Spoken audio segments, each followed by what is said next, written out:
ഇറാനിലെ 3 ആണവ നിലയങ്ങൾ നേരിട്ട് ആക്രമിച്ചിരിക്കുകയാണ് അമേരിക്ക. ഫോർദോ, നദാൻസ്, എസ്പാർ കേന്ദ്രങ്ങളിലാണ് അമേരിക്ക ആക്രമണം നടത്തിയത്. B-2 സ്റ്റെൽത്ത് ബോംബറുകൾ ഉപയോഗിച്ചായിരുന്നു ഈ ആക്രമണം പൂർത്തിയാക്കി യുദ്ധവിമാനങ്ങൾ മടങ്ങിയെത്തി എന്നാണ് അമേരിക്കൻ പ്രസിഡന്റ് ഡൊണാൾഡ് ട്രംപ് പറയുന്നത്. ഇറാൻ ഇസ്രായേൽ സംഘർഷം തുടങ്ങി 10ാം ദിവസമാണ് അമേരിക്ക നേരിട്ട് കളത്തിലേക്ക് ഇറങ്ങിയത്. ഇറാനിലുണ്ടായ നാശനഷ്ടങ്ങളുടെ കണക്കുകൾ ഇതുവരെ വെളിവായിട്ടില്ല. അമേരിക്കയുടെ യുദ്ധവിമാനങ്ങൾ പസഫിക് സമുദ്രത്തിന് കുറുകെ പറന്നെന്ന റിപ്പോർട്ടുകൾ പുറത്തു വന്നതിന് പിന്നാലെയാണ് ആക്രമണം നടന്നത്. ഉഗ്രമായ പ്രഹരശേഷിയുള്ള US വ്യോമസേനയുടെ B-2 ബോംബർ വിമാനങ്ങൾ അമേരിക്കയിലെ സൈനിക താവളത്തിൽ നിന്ന് പറന്നുയർന്ന് പസഫിക് സമുദ്രത്തിന് കുറുകെ പോവുകയായിരുന്നു. യുറേനിയം സമ്പുഷ്ടീകരണം നടത്തുന്ന ഇറാന്റെ ഭൂഗർഭ ആണവ നിലയം തകർക്കാൻ ശേഷിയുള്ള ആയുധവും യുദ്ധവിമാനവും കൈവശം ഇല്ലാത്തതുകൊണ്ടാണ് അമേരിക്കയുടെ കയ്യിലുള്ള ഏറ്റവും ഭാരമേറിയ ബോംബായ GBU-57 വഹിക്കാൻ ശേഷിയുള്ള B-2 സ്റ്റെൽത്ത് ബോംബർ വിമാനങ്ങൾ അയക്കാൻ വേണ്ടി ഇസ്രായേൽ ആവശ്യപ്പെട്ടത്. 200 അടി ആഴത്തിലുള്ള കോൺക്രീറ്റോ പാറയോ പോലും തകർക്കാൻ കെൽപ്പുള്ളതാണ് ബങ്കർ ബസ്റ്റർ ബോംബുകൾ. ബങ്കർ ബസ്റ്റർ ബോംബുകൾ വഹിക്കാൻ ശേഷിയുള്ള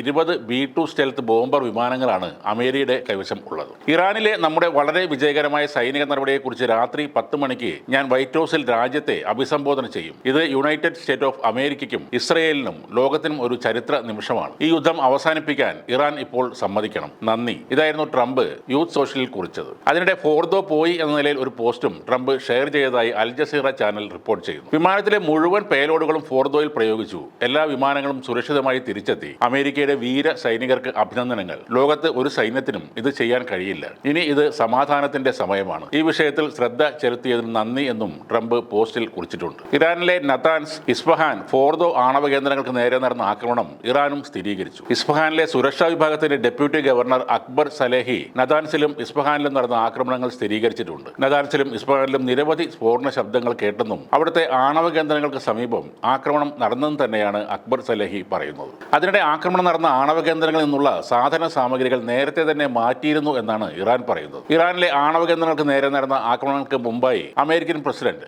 US കോൺഗ്രസിന്റെ അനുമതി തേടിയിരുന്നില്ല എന്നാണ് ഇപ്പോഴത്തെ റിപ്പോർട്ട്. ഈ യുദ്ധം പ്രഖ്യാപിക്കാനും ഔദ്യോഗിക സൈനിക നീക്കം നടത്തുന്നതിനും US കോൺഗ്രസിനാണ് അമേരിക്കൻ ഭരണഘടന അധികാരം നൽകിയിരിക്കുന്നത്. അതോടെ ഇറാനിൽ അമേരിക്ക നടത്തിയ ആക്രമണത്തിനെ എതിർത്തും അനുകൂലിച്ചും അമേരിക്കൻ സെനറ്റർമാർ രംഗത്ത് വന്നിട്ടുണ്ട്. ഇറാനിൽ ട്രംപ് നടത്തിയ ആക്രമണം അമേരിക്കയെ അവസാനിക്കാത്ത നരകതുല്യമായ യുദ്ധത്തിലേക്ക് വലിച്ചിഴക്കുമെന്ന് US കോൺഗ്രസിലെ ഡെമോക്രാറ്റിക് സെനറ്റർ സാറ ജേക്കബ് പറയുന്നു. എന്നാൽ ട്രംപ് എടുത്തത് ഉചിതമായ തീരുമാനമാണെന്നും ഇറാൻ ഭരണകൂടം ഇത് അർഹിച്ചിരുന്നു എന്നുമാണ് സെനറ്റർ ലിൻസി ഗ്രഹാം അഭിപ്രായപ്പെട്ടത്. റിപ്പബ്ലിക്കൻ സെനറ്റർ റോജർ വിക്കറ്റും ട്രംപിന്റെ നീക്കത്തെ പ്രകീർത്തിച്ചുകൊണ്ട് രംഗത്ത് വന്നിട്ടുണ്ട്. അമേരിക്ക യുദ്ധരംഗത്തേക്ക് ഇറങ്ങിയാൽ കാര്യങ്ങൾ വഷളായേക്കുമെന്ന് ഉത്തര കൊറിയ നേരത്തെ പറഞ്ഞിരുന്നു. അതേപോലെ ഹൂത്തികളും രംഗത്ത് വന്നിരുന്നു. ഇറാനിൽ അമേരിക്ക എന്തെങ്കിലും വിധത്തിലുള്ള ആക്രമണം നടത്തിയാൽ അമേരിക്കയുടെ കപ്പലുകൾ എല്ലാം ആക്രമിക്കുമെന്നാണ് ഹൂത്തികളുടെ ഭീഷണി. എന്തായാലും ഈ യുദ്ധം ഇപ്പോൾ ഒരു പുതിയ വഴിത്തിരിവിലേക്ക് നീങ്ങുകയാണ്.